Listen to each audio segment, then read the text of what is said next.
Hola, buenos días. Miren, voy a comenzar a subir audios y algunos comentarios ya sobre prácticamente las lecturas. Ya para empezar, vamos, pero antes de eso voy a enviar como unos fundamentos donde nos vamos a basar de forma así general en algunas partes del catecismo y algunos escritos así de Luisa que nos dejan un poquito más claro, pero lo voy a hacer de manera general, así más amplio. Son poquitos los escritos, pero muy importantes para no comenzar de la nada. Ya vimos en los días pasados, ya vimos una introducción, de alguna manera vimos pues de dónde provenía la biografía de Luisa, lo del padre Aníbal, y pues bueno, hemos visto también el cómo ya de alguna manera se le levanta la condena y Luisa queda en vías a subirla a los altares en el proceso de beatificación. Por lo tanto, pues sus escritos quedan libres para poderlos leer. No tienen nada en contra de la doctrina católica ni de la fe cristiana que profesamos. Y antes de entrar en los escritos propiamente, ya para empezar, sí, pues vamos a hablar unos fundamentos como les digo, de forma general, en los que vamos a ver así más ampliamente, pero muy cortitos, lo de lo que se va a tratar esto, así para tener puntualmente la idea de lo que se va a tratar esto. Entonces, esa es más o menos lo que vamos a ver antes de entrar propiamente a los escritos. También es importante que comenten no sé si tienen algún comentario, alguna duda, alguna pregunta o algo que a ustedes se les haga importante aclarar, o algo pero sí es importante que comenten para ir clarificando, a lo mejor si hay algún error o cualquier cosa, pues no sé, poder irnos por la línea que se debe. Entonces es bien importante el comentario de cada uno de nosotros y que vayamos compartiendo qué es lo que nos va dejando o pareciendo, o si se nos hace exagerado o se nos hace mucho o nos estamos pasando de la raya, o cualquier detalle. Es importante que lo vayamos comentando para ir clarificando todo y que no haya ninguna desviación y ninguna duda, que no haya así ideas erróneas sobre esto que vamos a ver, y que todo de alguna manera esté fundamentado o bien fundamentado. Entonces, pues bueno, vamos a ver estos fundamentos. Son cortos, pero nos van a ayudar a entender un poquito el trato de estos escritos, el contexto de estos escritos. Y bien, por último ya nos ponemos en las manos de nuestra Madre Santísima para que ella nos vaya guiando en este camino de los escritos y nos ilumine y nos dé la gracia de poder penetrar en ellos y así poder vivirlos. Comenzamos. El día 30 de junio del 2001, el cardenal Ratzinger, actualmente Benedicto XVI, hablaba acerca de la nueva evangelización. Decía que somos un proyecto incompleto, que nuestra vida es una cuestión abierta, un proyecto por completar, y expresaba que la pregunta fundamental de todos los seres humanos es esta: ¿cómo se realiza este llegar a ser hombre? ¿Cómo se aprende este arte de vivir? ¿Cuál es el camino a la felicidad? A esta interrogante, él mismo se responde diciendo que Jesús, al inicio de su vida, dice: Él me ha ungido para llevar la buena nueva a los pobres. Y esto quiere decir, yo tengo la respuesta a vuestra pregunta fundamental. Os enseño el camino de la vida, el camino de la felicidad. Yo soy el camino. Aquí está la respuesta a esta gran interrogante. ¿Cómo llegar a ser hombre? ¿Cuál es el camino? ¿Cómo se realiza? ¿Y qué es ser hombre? La respuesta es el mismo Jesús. Benedicto XVI nos dice en su libro Jesús de Nazaret: existe una voluntad de Dios con nosotros y para nosotros, que debe convertirse en el criterio de nuestro querer y de nuestro ser. Y también, la característica del cielo es que allí se cumple indefectiblemente la voluntad de Dios, o con otras palabras, que allí donde se cumple la voluntad de Dios está el cielo. La esencia del cielo es ser una sola cosa con la voluntad de Dios. Audiencia 2 de febrero del 2012. Podríamos decir que para llegar a una total comprensión de nuestro proyecto, no basta saber quién es el hombre, que la respuesta ya está dada, es Jesús, sino que también se debe responder a esta siguiente: ¿qué es el hombre? O sea, conocer en plenitud a Jesús, ya que Él es nuestro camino, nuestro modelo, a lo que se debe tender para llegar a ser realmente hombre. Y aquí nos conectamos con su santidad Juan Pablo II, quien, hablando del mismo tema, decía que debemos abrirnos totalmente al Espíritu Santo. Jesús dice a Luisa Picarreta que el fiat voluntas tua se atribuirá al Espíritu Santo, y que es propiamente en el fiat voluntas tua que el Divino Espíritu hará desahogo completo de su obra. Mayo 17, 1925. Por lo que será el Espíritu Santo quien nos conducirá poco a poco hasta la verdad plena. Jesús pleno. Una vez expuesto lo anterior, como premisa, el que el hombre debe encontrar su explicación y su comprensión en Jesús, en que Él, el hombre Dios, debe ser nuestro modelo. Vayamos a buscar en las verdades reveladas y en la interpretación que la Iglesia ha hecho de ellas, para enterarnos qué se dice al respecto, para conocer cuál es nuestra verdadera esencia y la finalidad para la que fuimos creados. Bien, vamos a tratar de comentar estas tres respuestas a estas tres preguntas. Más bien vamos a tratar de ver primero quién es el hombre. Y ya vimos que claramente es Jesús. Fuera de él nadie es el hombre. Se oye un poco extraño, pero hay que definir que el hombre es Cristo. El hombre es Jesús. En Él fueron creadas todas las cosas. Todo fue hecho por Él y para Él. Y Él es el hombre. Hay que definir primero esto. Jesús es el hombre, nadie más. Yo no puedo llamarme a mí mismo el hombre si antes no estoy configurado plenamente con Cristo. Pero las preguntas siguen y dice que no basta con saber quién es el hombre, sino también qué es el hombre. Y aquí,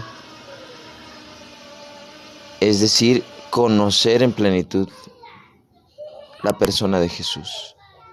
Y podemos decir que conocemos que fue carpintero, que es hijo de María, que fue crucificado en una cruz, que lo traicionaron, que lo vendieron, que hizo muchos milagros, que resucitó al tercer día. Sí, son cosas importantes que debemos conocer, pero ¿qué es en lo profundo de su ser? ¿Qué hacía cuando nadie lo veía? ¿Cómo actuaba en esos momentos que vivió en Nazaret? ¿Qué hacía? ¿Hacía sillas? ¿Y qué hacía cuando hacía esas sillas? ¿Qué pasó, por ejemplo, en el huerto de Getsemaní? Interiormente, no solamente exteriormente. Sudó sangre, es cierto, pero interiormente, ¿qué estaba pasando por él? Y esta es la pregunta fundamental. ¿Qué es el hombre? ¿Qué es lo que el hombre es capaz de ser? ¿Qué es? Y aquí cabe todo lo que Jesús llegó a realizar en su vida, desde el mismo momento en el que estaba en el vientre de María, con todos los aspectos,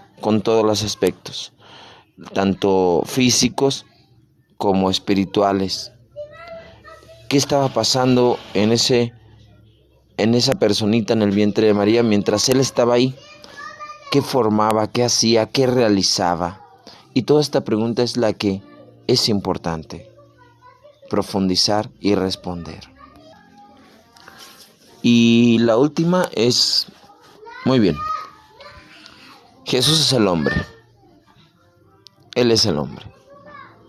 Jesús realizó infinidad de obras, tanto físicas, exteriores, como interiores, espirituales.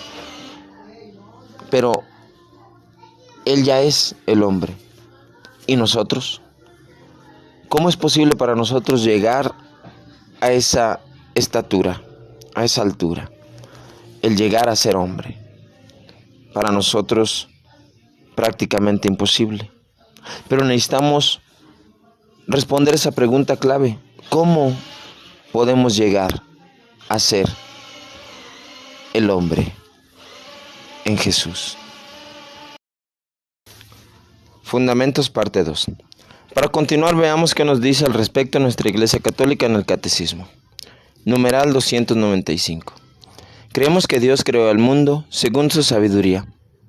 Esto no es producto de una necesidad cualquiera, de un destino ciego o del azar. Creemos que procede de la voluntad libre de Dios, que ha querido hacer participar a las criaturas de su ser, de su sabiduría y de su bondad. Numeral 460. El Verbo se encarnó para hacernos partícipes de la naturaleza divina, porque tal es la razón por la que el Verbo se hizo hombre y el Hijo de Dios, Hijo del hombre, para que el hombre, al entrar en comunión con el Verbo y al recibir así la filiación divina, se convirtiera en Hijo de Dios. San Irineo. Porque el Hijo de Dios se hizo hombre para hacernos Dios. San Atanasio. El Hijo unigénito de Dios, queriendo hacernos partícipes de su divinidad, asumió nuestra naturaleza, para que, habiéndose hecho hombre, hiciera dioses a los hombres. Santo Tomás. Numeral 475. Cristo posee dos voluntades y dos operaciones naturales, divinas y humanas, no opuestas, sino cooperantes. De forma que el Verbo hecho carne, en su obediencia al Padre, ha querido humanamente todo lo que ha decidido divinamente con el Padre y el Espíritu Santo para nuestra salvación. La voluntad humana de Cristo sigue a su voluntad divina, sin hacerle resistencia ni oposición, sino todo lo contrario, estando subordinada a esta voluntad omnipotente. Numeral 521. Todo lo que Cristo vivió hace que podamos vivirlo en Él y que Él lo viva en nosotros. El Hijo de Dios, con su encarnación, se ha unido en cierto modo con todo hombre. Estamos llamados a no ser más que una sola cosa con Él. Nos hace comulgar en cuanto miembros de su cuerpo en lo que Él vivió en su carne, por nosotros y como modelo nuestro. Debemos continuar y cumplir en nosotros los estados y misterios de Jesús y pedirle que los realice y lleve a plenitud en nosotros y en toda su iglesia. Porque el Hijo de Dios tiene el designio de hacer participar y de extender y continuar sus misterios en nosotros y en toda su iglesia, por las gracias que Él quiere comunicarnos y por los efectos que quiere obrar en nosotros, gracias a estos misterios, y por este medio quiere cumplirlos en nosotros. Numeral 759. El Padre Eterno creó el mundo por una decisión totalmente libre y misteriosa de su sabiduría y bondad. Decidió elevar a los hombres a la participación de la vida divina, a la cual llama a todos los hombres en su Hijo. Numeral 1701. Cristo, el nuevo Adán, en la misma revelación del misterio del Padre y de su amor, manifiesta plenamente el hombre al propio hombre, y le descubre la grandeza de su vocación. En Cristo, imagen del Dios invisible, el hombre ha sido creado a imagen y semejanza del Creador. En Cristo, Redentor y Salvador, la imagen divina alterada en el hombre por el primer pecado ha sido restaurada en su belleza original y ennoblecida con la gracia de Dios.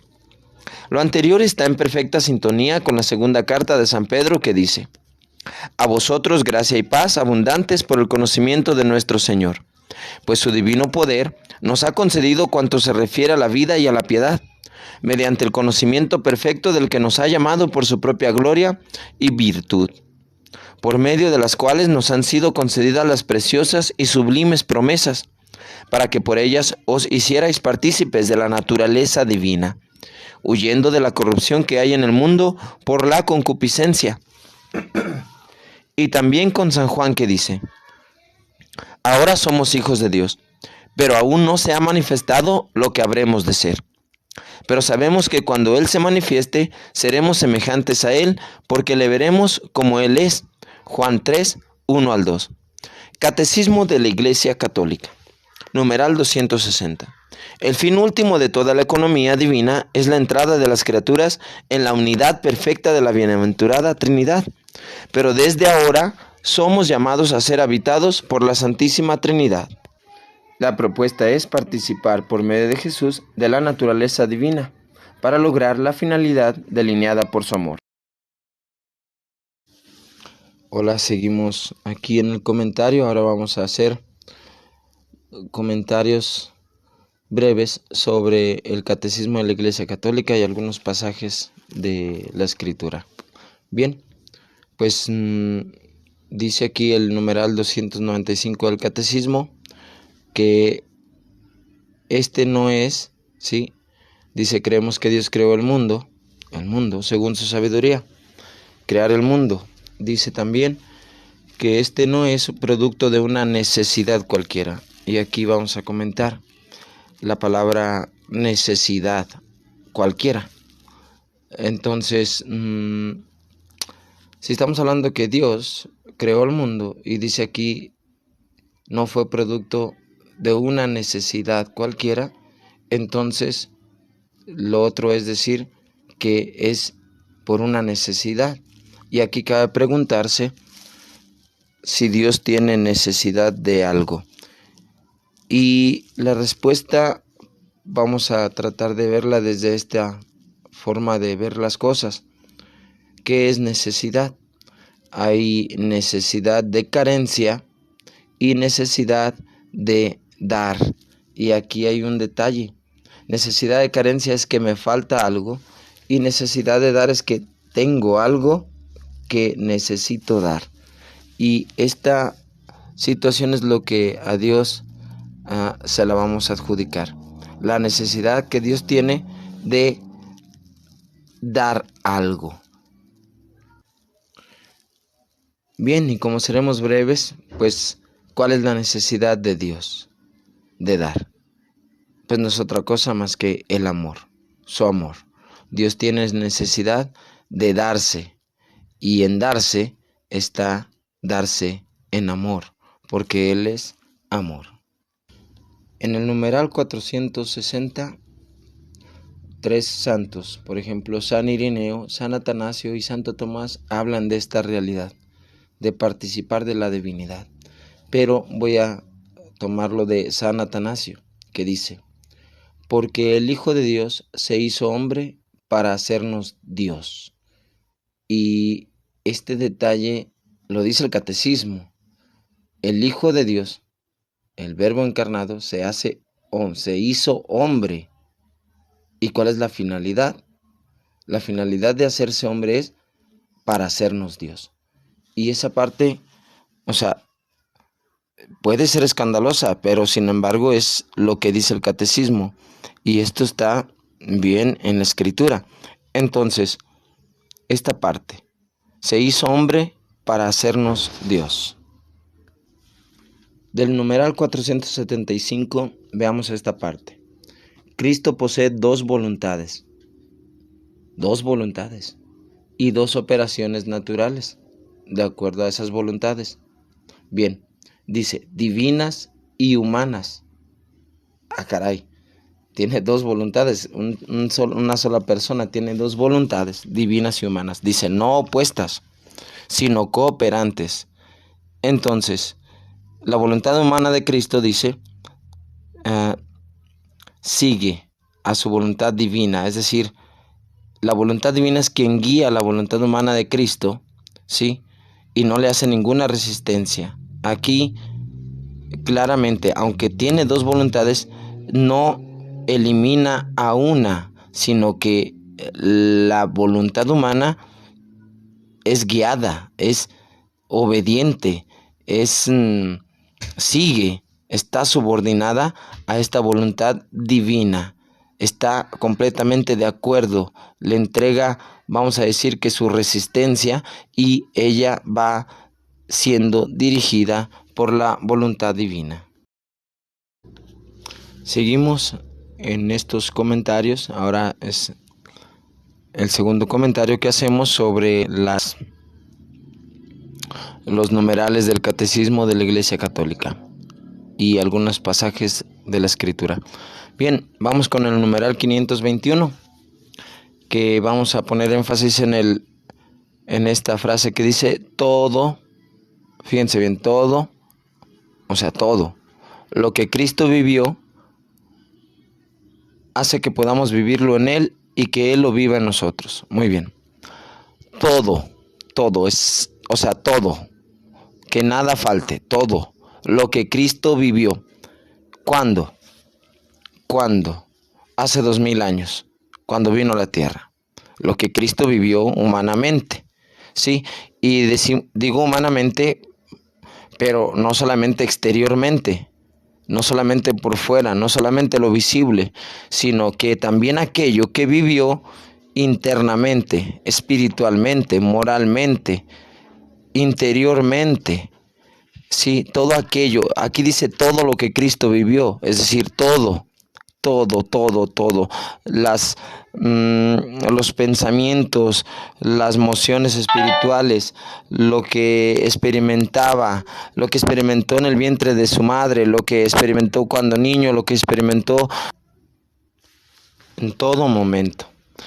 En fin, cuando hizo una silla, ¿qué fue lo que hizo?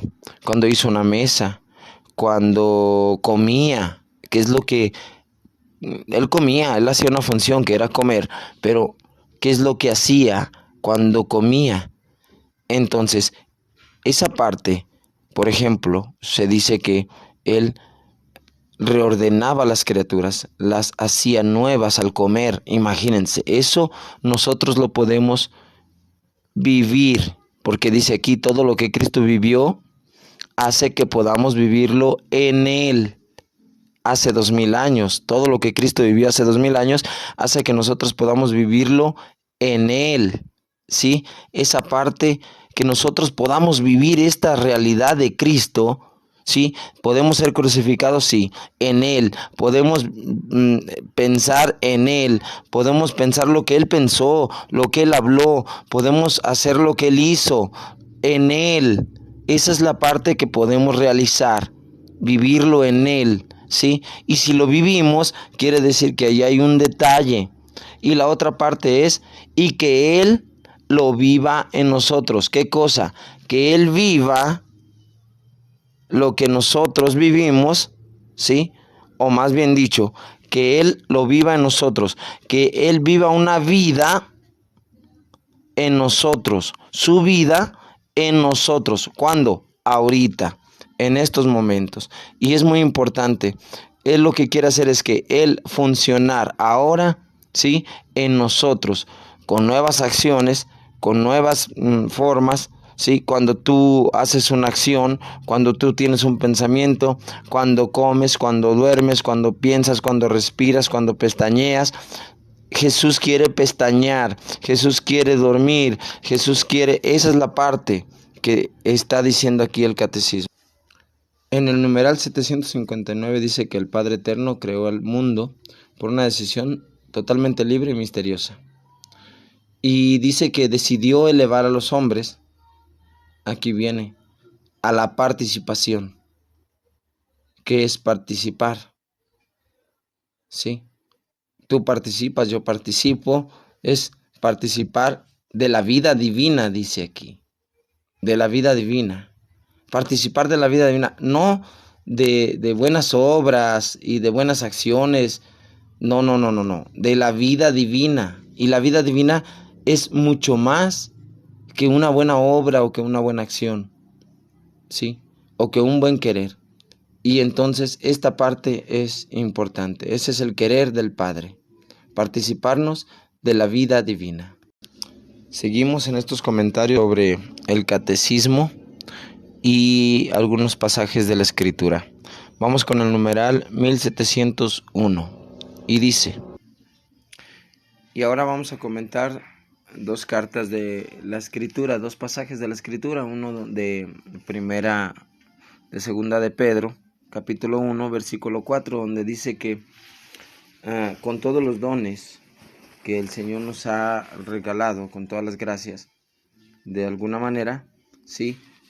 Por medio de esas cuales nos han sido concedidas las preciosas y sublimes promesas, para que por ellas os hicierais partícipes de la naturaleza divina.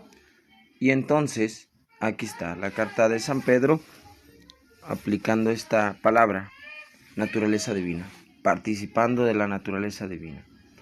Y la otra de San Juan que nos introduce poquito más como algo más misterioso, la de primera de Juan, capítulo 3, del 1 al 2, que dice: hijitos míos, dice, ahora somos hijos de Dios, ahora somos hijos de Dios. Es decir, ahora, él ya reconoce, San Juan, y en su evangelio hablaba de esta realidad, que somos hijos de Dios. Dice, pero aquí viene una frase, dice, pero aún, es decir, aún, ahora somos hijos de Dios, pero aún no se ha manifestado lo que habremos de ser. Ah, caray. Ahora somos hijos de Dios, pero todavía no se manifiesta lo que habremos de ser. Pues, ¿qué seremos? ¿Qué acaso no ser, o el ser hijos de Dios, no es lo más alto, lo más sublime? Sin embargo, Juan dice aquí que no se ha manifestado, bueno, al menos en su tiempo, lo que habremos de ser. ¿Cuándo? No sé, pero aquí menciona lo que debemos o estamos llamados a hacer. ¿Y qué es lo que estamos llamados a hacer? Pues nada más y nada menos que participar de esa vida divina, de alcanzar esa unidad con Cristo, de ser el hombre perfecto con Él.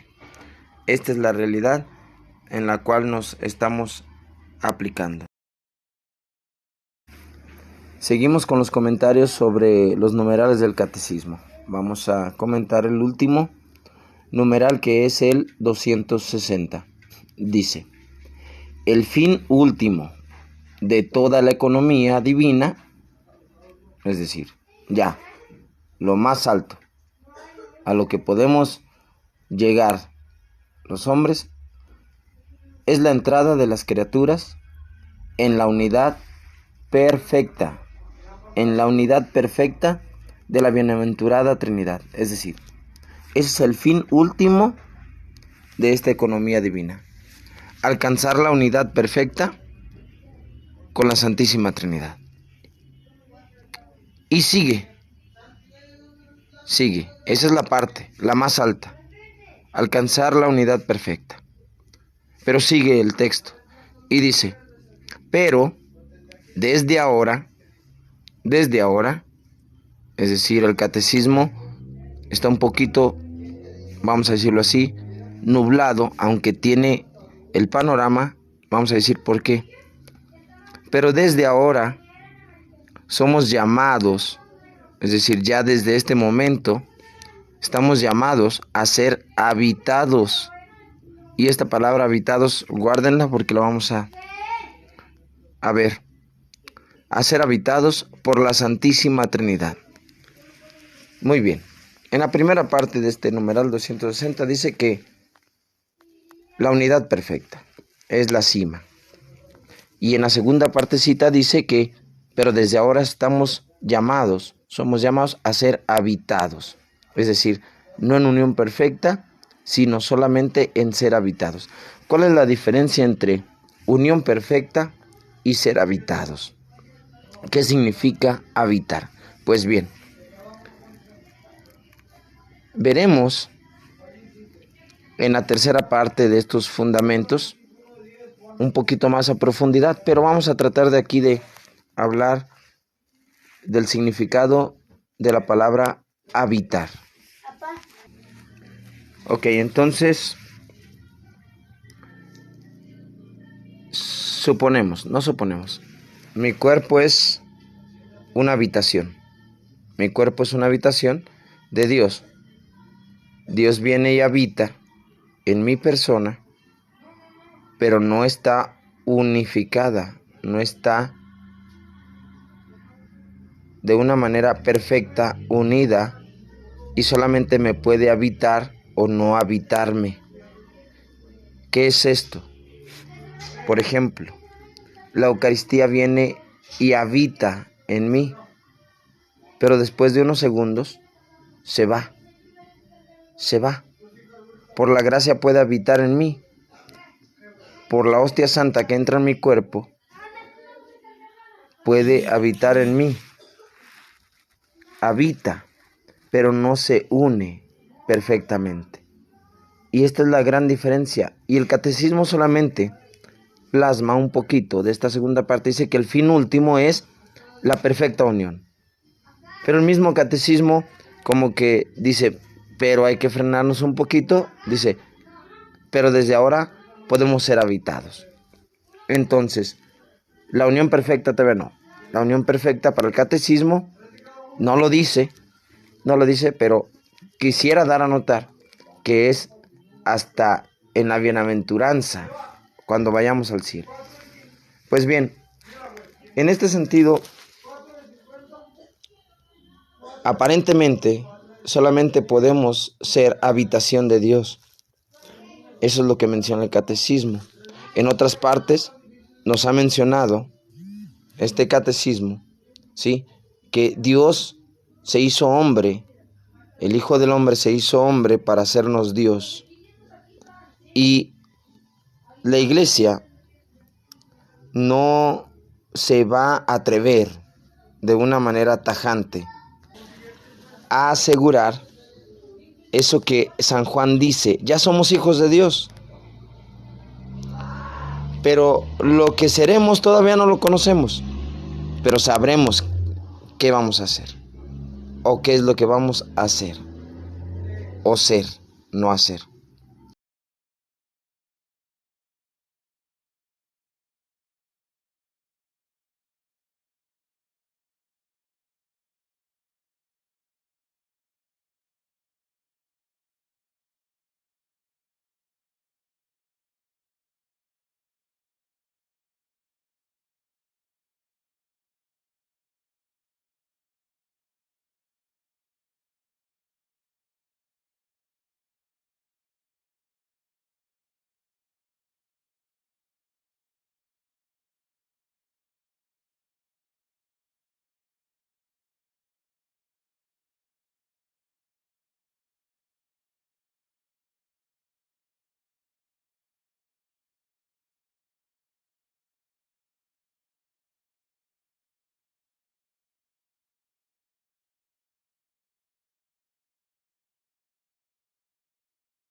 En los mismos escritos de Luisa, pasemos a ver si en realidad Dios nos creó a imagen y semejanza de Él en su Hijo Jesucristo.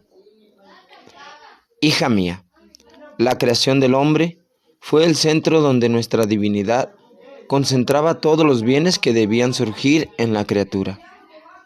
Poníamos en ella vida divina y voluntad divina, vida humana y voluntad humana. La vida humana debía servirnos de habitación, y las dos voluntades fundidas juntas debían hacer vida en común, con sumo acuerdo. Más bien, la voluntad humana debía tomar de la nuestra para formar sus actos, y la nuestra debía estar en acto continuo de dar de lo suyo para hacer que la voluntad humana quedase modelada y toda uniformada en la divina voluntad. Agosto 3 de 1931. Mucho tengo todavía que deciros, pero no podéis con ello.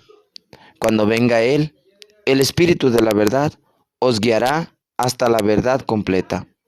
Juan, capítulo 16, versículos del 12 al 13.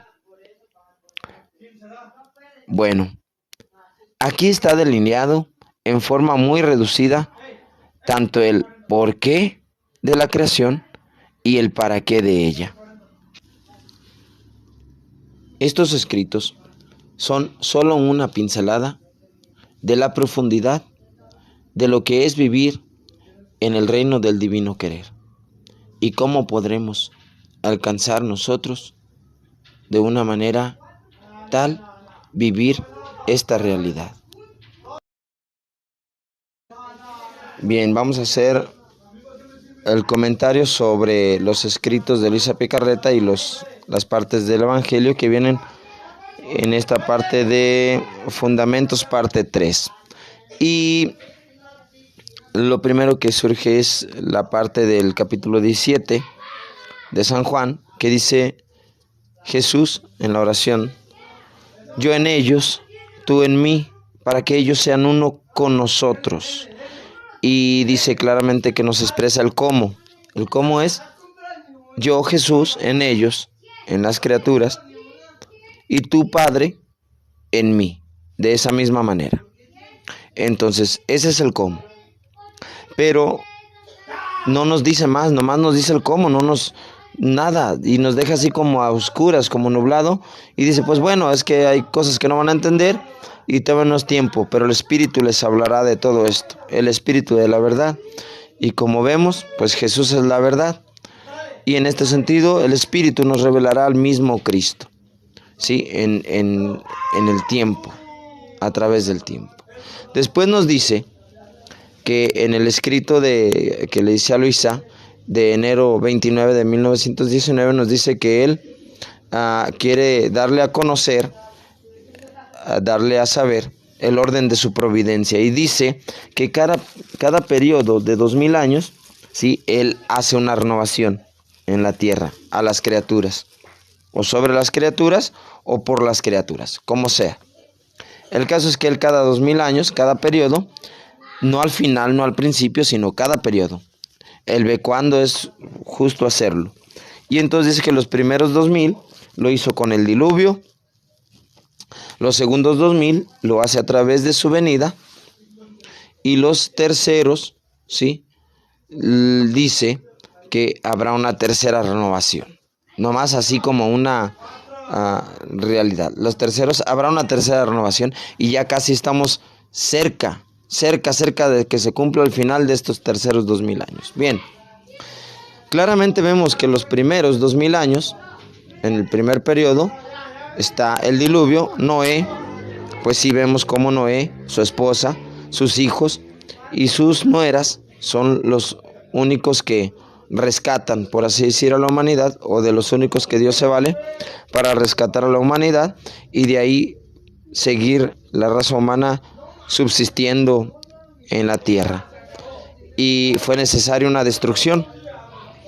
En los segundos 2000 años, y esto ya fue al final, en el primer periodo de los 2000, ¿sí?, claramente vemos que no fue al final definitivo, sino que fue un poquito antes de los 2000, no sé, unos 300, 400 años antes, o a lo mejor un poquito más, quién sabe. Pero después vemos que en los segundos 2000 años, dice, lo hizo a través de mi venida a la tierra. Y esto sí fue, pues, en la línea de los 4000 años. ¿Sí? Y dice que ahí, en su humanidad, se hace presente, se manifiesta, ¿sí? Y dice que de entre todas las fisuras hacía traslucir su divinidad. Es decir, pues veamos cómo de alguna manera lo llegaron a notar, que decían, no, ¿cómo tú vas a ser Dios? No, que tú no eres el carpintero. Él muy levemente dejaba traslucir su divinidad, pero su humanidad, la humanidad de Dios, vamos a decirlo así, la humanidad del Verbo encarnado, ¿sí?, se dio a notar claramente, ¿sí? Pero lo que sí se notaba poco era su divinidad. Y sin embargo, ahí estaba esa realidad. Y dice, y los buenos y los mismos santos, ya después de esa partecita de que Jesús viene a la tierra y redime y hace humanamente lo que debe de hacer, Él va a hablar sobre lo que ocurre ahí. Aquí hay algo interesante que vamos a ver sobre lo que ocurre en los buenos y en los mismos santos. Seguimos comentando aquí. Bien, nos quedamos en el hecho de que en este segunda renovación donde Cristo viene a la tierra, que viene al nivel de los 4000 años, que es el segundo periodo, ahí concluye, empieza ya el tercer periodo automáticamente.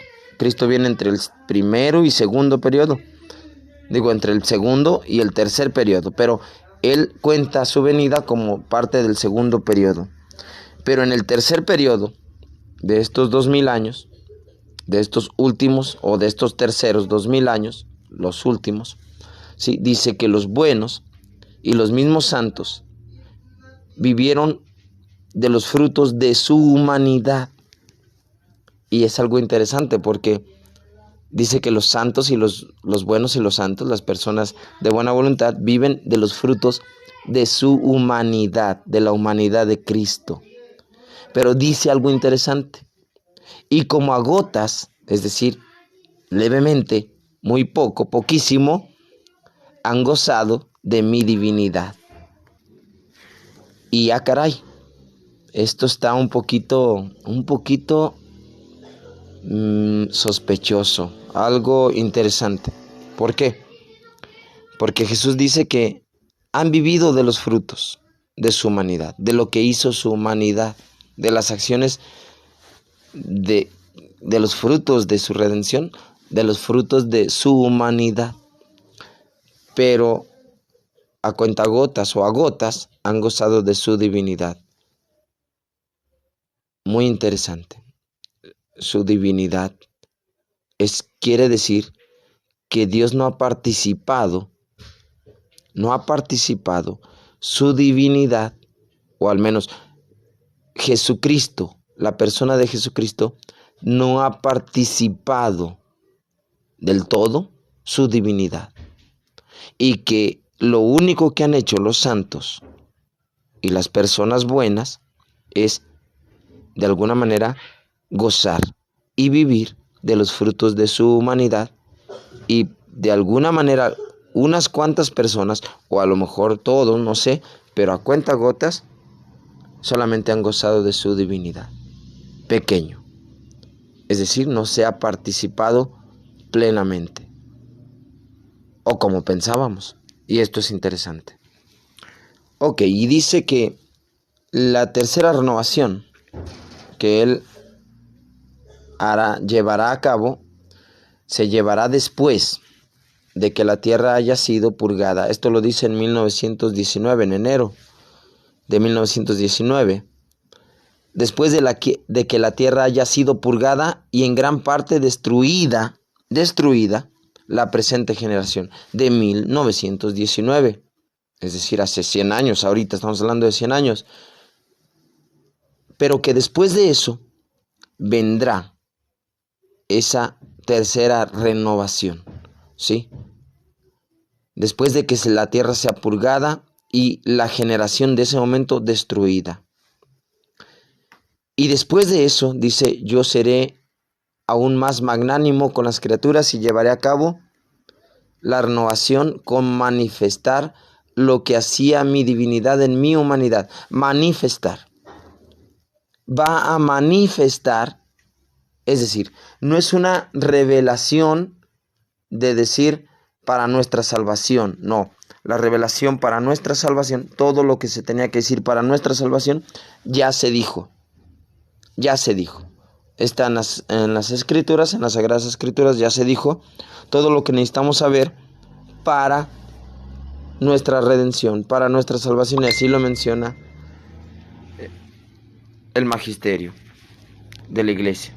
Sin embargo, el mismo Cristo dice que todavía no es tiempo, porque no están capacitados para entender muchas cosas, y que el Espíritu les irá diciendo otras cosas a su debido tiempo. Y pues bien, creo que vale la pena detenerse en este párrafo, en este escrito, y profundizarlo de una manera detallada, lo que está Jesús diciendo en estas palabras tan hermosas y tan profundas.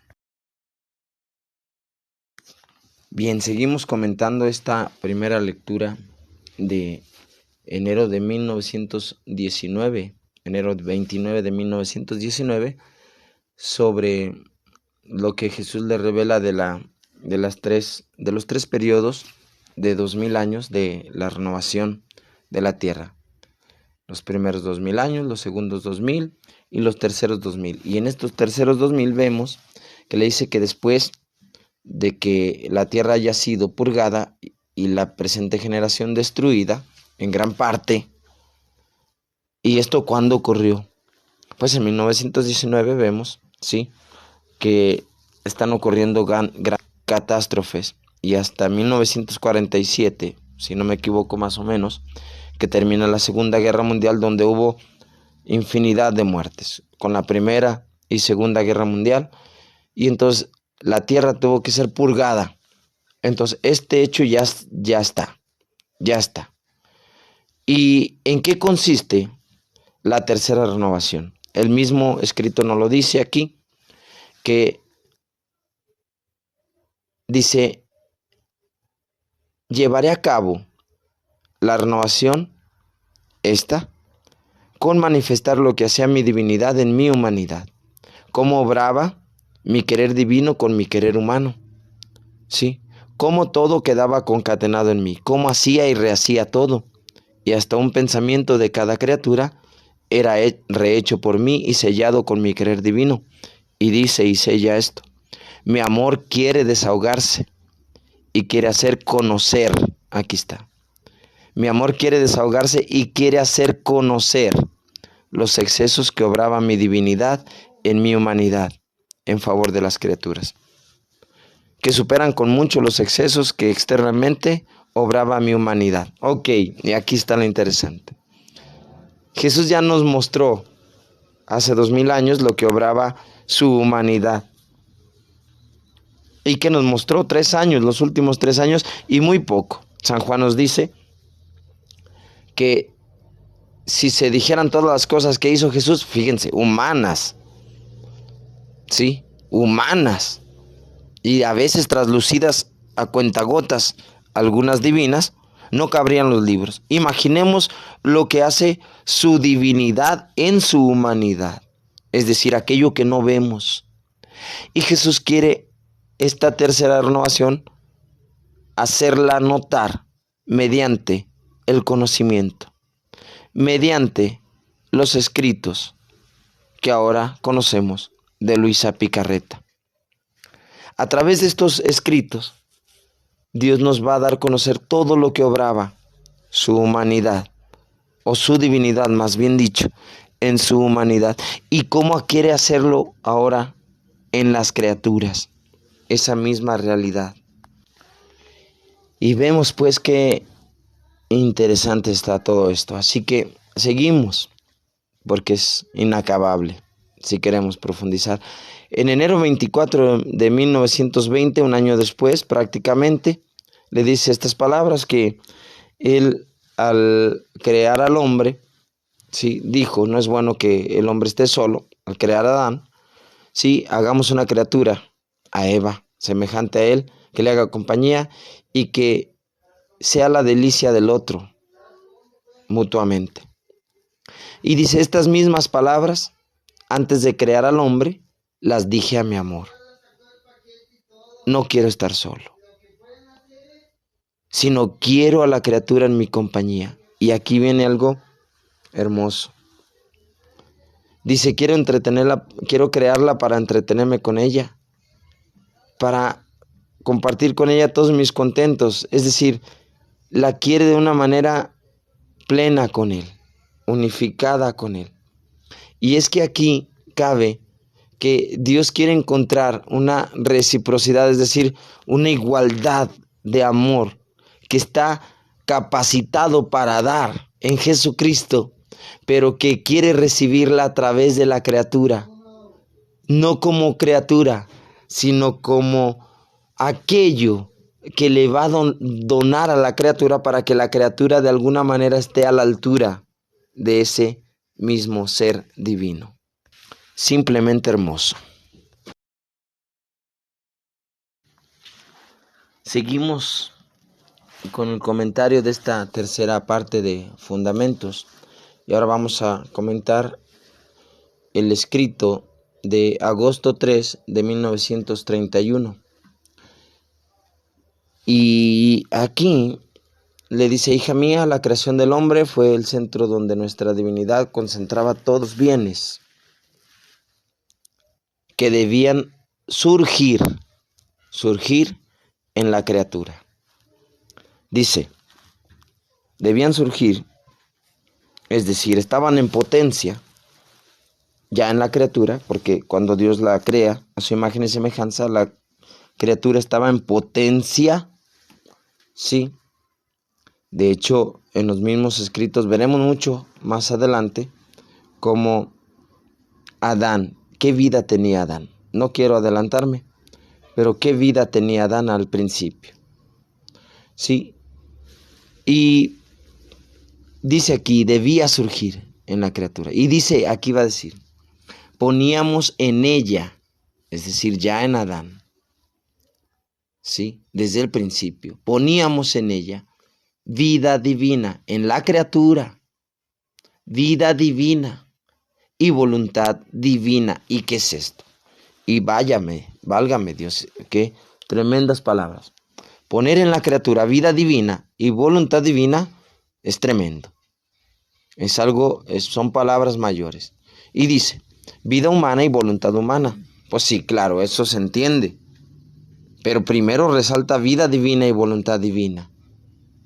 Lo segundo, pues ya entendemos que sí, vida humana y voluntad humana.